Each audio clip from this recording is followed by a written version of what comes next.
Please do not listen to this recording or any hypnosis or meditation recording whilst driving or operating heavy machinery. Please find a place where you can safely go to sleep. And let's begin.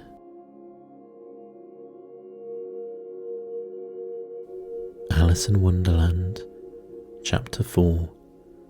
The Rabbit Sends a Little Bill. It was the White Rabbit, trotting slowly back again, and looking anxiously about as it went, as if it had lost something, and she heard it muttering it to itself. The Duchess, oh my dear paws, oh my fur and whiskers, she'll get me executed, as sure as ferrets are ferrets. But can I have dropped them, I wonder? Alice guessed in a moment that it was looking for the fan and the pair of white kid gloves, and she was very good-natured, began hunting around for them, but they were nowhere to be seen. Everything seemed to have changed since her swim in the pool and the great hall with the glass table and the little door had vanished completely. Very soon the rabbit noticed Alice as she went hunting about and called out to her in an angry tone, "Why, Marianne, what are you doing out here? Run home this moment and fetch me a pair of gloves and a fan. Quick now."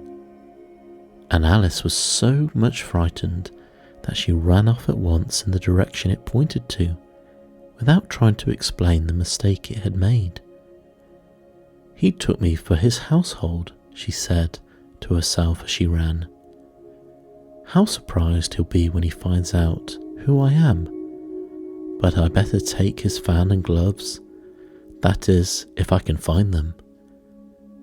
As she said this, she came upon a neat little house, on the door of which was a bright brass plate with the name W. Rabbit engraved upon it. She went in without knocking and hurried upstairs in great fear lest she would meet the real Marianne and be turned out of the house before she had found the fan and gloves. "How queer it seems," Alice said to herself, "to be going messages for a rabbit. I suppose Dinah will be sending messages on me next." And she began fancying the sort of thing that would happen. "Miss Alice, come here directly and get ready for your walk. Coming in a minute, nurse, but I've got to see that mouse doesn't get out. Only I don't think," Alice went on, "that they'll let Dinah stop in the house if it began ordering people around like that." By this time she found her way into a tidy little room with a table in the window, and on it, as she had hoped, a fan or 3 pairs of tiny white kid gloves. She took up the fan and a pair of gloves and was just going to leave the room, but her eye fell upon a little bottle that stood near the looking glass. There was no label this time with the words "Drink me," but nevertheless she uncorked it and put it to her lips. "I know something interesting is sure to happen," she said to herself, "whenever I eat or drink anything, so I'll just see what this bottle does. I do hope it will make me grow large again, for really I'm quite tired of being such a tiny little thing." It did so indeed, and much sooner than she had expected.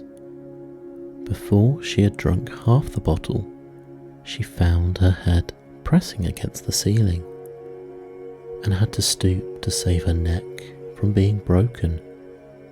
She hastily put down the bottle, saying to herself, "That's quite enough. I hope I shan't grow any more. As it is, I can't get out of the door. I do wish I hadn't drunk quite so much." Alas, it was too late to wish that. She went on growing and growing, and very soon had to kneel down on the floor. In another minute, there was not even a room for this. She tried the effect of lying down with one elbow against the door and the other curled around her head. She still went on growing, and, as a last resource, she put one arm out of the window and one foot up the chimney and said to herself, "Now I can do no more. Whatever happens, what will become of me?" Luckily for Alice, the little magic bottle now had its full effect, and she grew no larger. Still, it was very uncomfortable, and as there seemed to be no sort of chance of her ever getting out of the room again, no wonder she felt unhappy.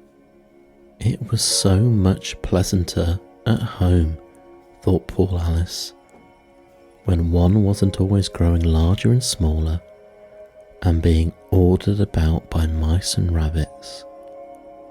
I almost wish I hadn't gone down the rabbit hole. And yet,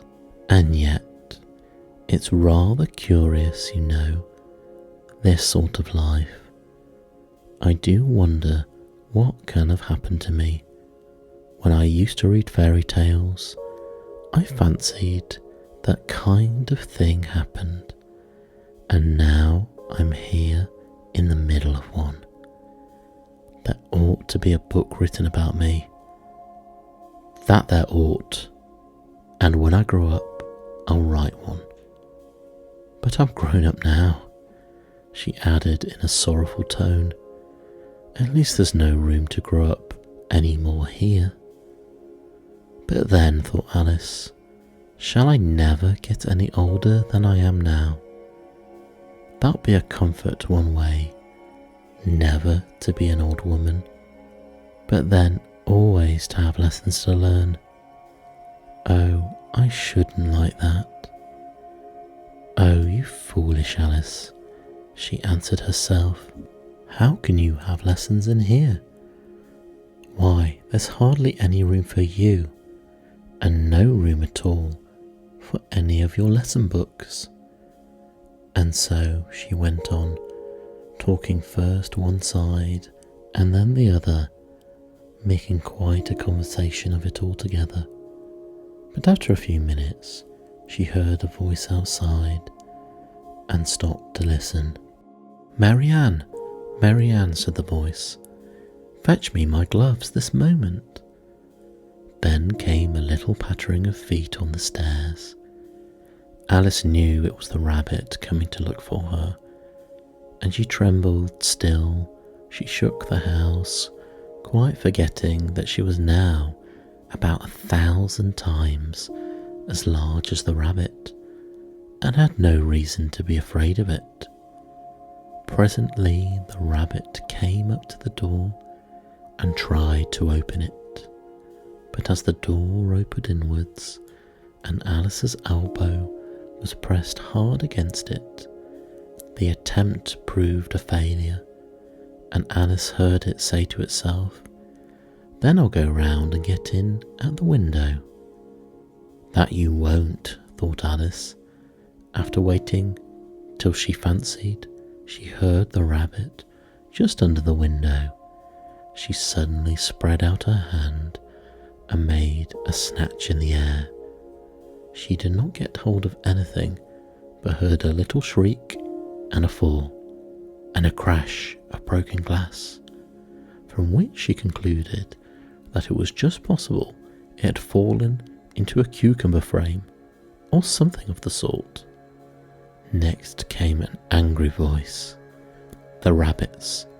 Pat, Pat, where are you? And then a voice she had never heard before. Sure then, I'm here, digging for apples, Your Honour.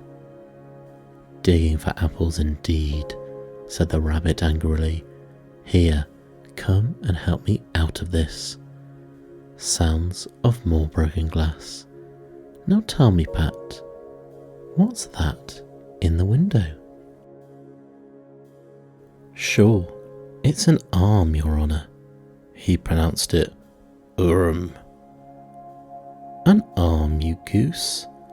You never saw one that size. Why, it fits the whole window. Sure it does, Your Honour. That's an arm, for all that. We'll go about no business there, at any rate, and take it away. There was a long silence after this, and Alice could only hear whispers now and then, such as, Sure, I don't like it, Your Honour, at all, at all. Do as I tell, you coward. And at last she spread her hand again and made another snatch in the air. This time there was 2 little shrieks and more sounds of broken glass. What a cucumber frames there must be, thought Alice. I wonder what they'll do next. As for pulling me out of the window, I wish they could. I'm sure I don't want to stay in here any longer. She waited for some time without hearing anything more. At last came a rumbling of little cartwheels and the sound of a good many voices all talking together. She made out the words, Where's the other ladder? Why, I hadn't bring but one. Bill's got the other. Bill, fetch it here, lad. Put 'em at this corner. No, tie 'em together first. They don't reach half high enough yet. Oh, they'll do well enough, don't be particular. Here, Bill, catch hold of this rope. Will the roof bear? Mind the roof slate. Oh, it's coming down, heads below. A loud crash. No, who did that? It was Bill, I fancy. Who's to go down the chimney? Nay, I shan't, you do it. That I won't then. Bill's to go down. Here, Bill. The master, you've got to go down the chimney. Oh, so Bill's got to come down the chimney, has he? Said Alice to herself. Shy, they seem to put everything upon Bill. I wouldn't be in Bill's place for a good deal. This fireplace is so narrow, to be sure, but I think I can kick a little. She drew her foot as far down the chimney as she could and waited till she heard a little animal, she couldn't guess of what sort it was, scratching and scrambling about in the chimney, close above her. Then saying to herself, This is Bill, she gave one sharp kick and waited to see what would happen next. The first thing she heard was a general chorus of, There goes Bill. Then the rabbit's voice along, Catch him, you'll be by the hedge. Then silence, and then another confusion of voices. Hold up his head, Brandy now, don't choke him. How was it, old fellow? What happened to you? Tell us all about it. Thus came a little feeble squeaking voice. That's Bill, thought Alice. Well, I hardly know. No more, thank ye. I'm better now, but I'm a deal too flustered to tell. All I know is that something at me, like a jack-in-the-box, it came at me, and up I goes like a skyrocket. So you did, old fellow, said the others. We must burn the house down, said the rabbit's voice, and Alice called out as loud as she could, If you do, I'll set Dinah at you. There was a dead silence instantly, and Alice thought to herself, I wonder what they'll do next. If they had any sense, they'd take the roof off. After a minute or two, they again began moving about, and Alice heard the rabbit say, "A barrowful will do, to begin with." A barrowful of what? thought Alice. But she had not long to doubt, for the next moment a shower of little pebbles came rattling in at the window, and some of them hit her in the face. "I'll put a stop to this," she said to herself, and shouted out, "You better not do that again," which produced another dead silence. Alice noticed that some surprised that the pebbles were all turning into little cakes as they lay on the floor, and a bright idea came into her head. "If I eat one of these cakes," she thought, "it will sure make some change in my size. And, as if it can't possibly make me larger, it must make me smaller, I suppose." She swallowed one of the cakes and was delighted to find that she began shrinking directly. As soon as she was small enough to get through the door, she ran out of the house and found quite a crowd of little animals and birds waiting outside. The poor little lizard Bill was in the middle, being held by 2 guinea pigs, who were giving it something out of a bottle. All made a rush at Alice the moment she appeared. She ran off as hard as she could and soon found herself in a thick, dark wood. "The first thing I'll do," said Alice to herself as she wandered about the wood, "is to grow to my right size again. And the second thing I'll do is to find my way into that lovely garden. I think that will be the best plan." It sounded an excellent plan, no doubt, and very neatly and simply arranged. The only difficulty was that she had not the smallest idea how to set about it, and while she was peering about anxiously among the trees, a little sharp bark just over her head made her look up in a great hurry. An enormous puppy was looking down at her with large round eyes and feebly stretching out one paw, trying to touch her. "Poor little thing," said Alice in a coaxing tone, and she tried hard to whistle to it. But she was terribly frightened all the time at the thought that it might be hungry, in which case it would be very likely to eat her up, in spite of all of her coaxing. Hardly knowing what she did, she picked up a little bit of stick and held it to the puppy, whereupon the puppy jumped into the air off all of its feet at once with a yelp of delight and rushed at the stick and made believe to worry it. Then Alice dodged behind a great thistle to keep herself from being run over, and at the moment she appeared on the other side, the puppy made another rush at the stick and tumbled head over heels in its hurry to get hold of it.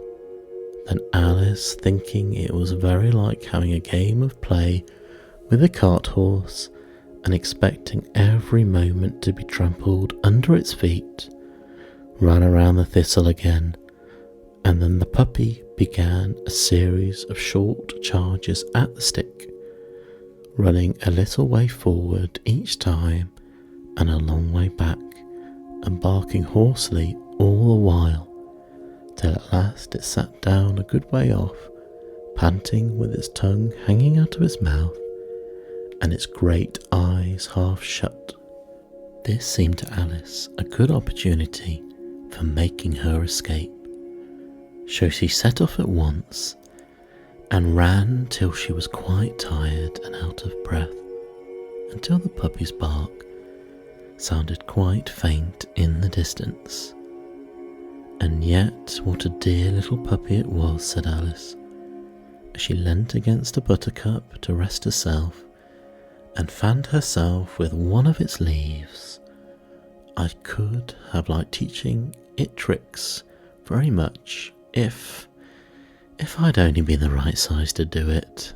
Oh dear, I've nearly forgotten that I've got to grow up again.